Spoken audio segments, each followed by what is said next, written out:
ये असल कहानी है, दिल से सुनो। मेरा नाम इकबाल है, 48 साल का हूँ। 20 साल से कराची में टैक्सी चला रहा हूँ। हर रात शहर की सड़कों पर घूमूं, लोग उठाओ, उतारो और किसी और की कहानी का हिस्सा बन जाओ। मुझे अक्सर कहते हैं कि मैं कम बोलता हूँ, लेकिन मेरी आंखों ने बहुत कुछ देखा है। लेकिन जो मैंने उस रात देखा वो कुछ और था। सुबह के 7 बजे मेरी आंख खुली। मेरी बीवी सफिया चाय बना रही थी और मेरा बेटा दानियाल स्कूल जाने की तैयारी में था। सफिया मुस्कुराते हुए बोली, इकबाल, आज पहले घर लौट आना, रोज इतनी देर कर देते हो।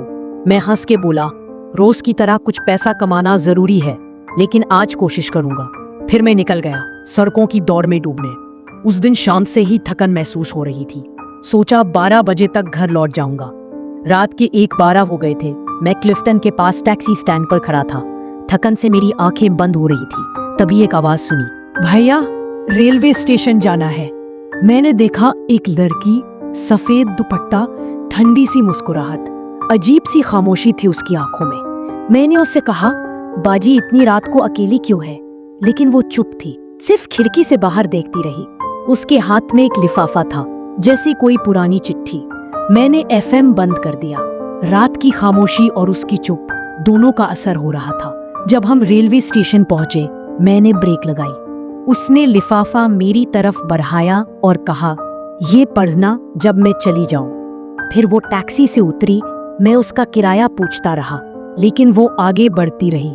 सिर्फ चांद कदम चली थी, फिर वो गायब हो गई। सामने स्टेशन था, लेकिन वो लड़की वहां नहीं थी। मेरी रूह कांप गई। मैंने लिफाफा कागज जैसे हाथों से खोला। अंदर लिखा था, शुक्रिया भैया, आज आपने मुझे उस जगह ले जाया जहां मेरी जिंदगी खत्म हुई थी। 2 साल पहले इसी स्टेशन पर मैं कत्ल हुई थी। आज मेरी रूह को सुकून मिला है। मैं दोनों हाथों से कांप रहा था, आंखों से आंसू बह रहे थे। मैं सीधा घर गया। सफिया ने दरवाजा खोला तो चिल्ला पड़ी, इकबाल, आपका चेहरा सफेद क्यों है? सब ठीक है?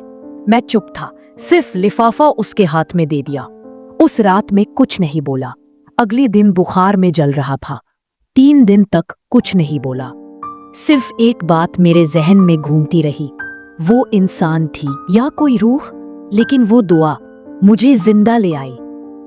अगर ये कहानी आपके दिल को छू गई हो तो सुनो रियल स्टोरीज को सब्सक्राइब करें। हम वापस आएंगे एक और कहानी के साथ।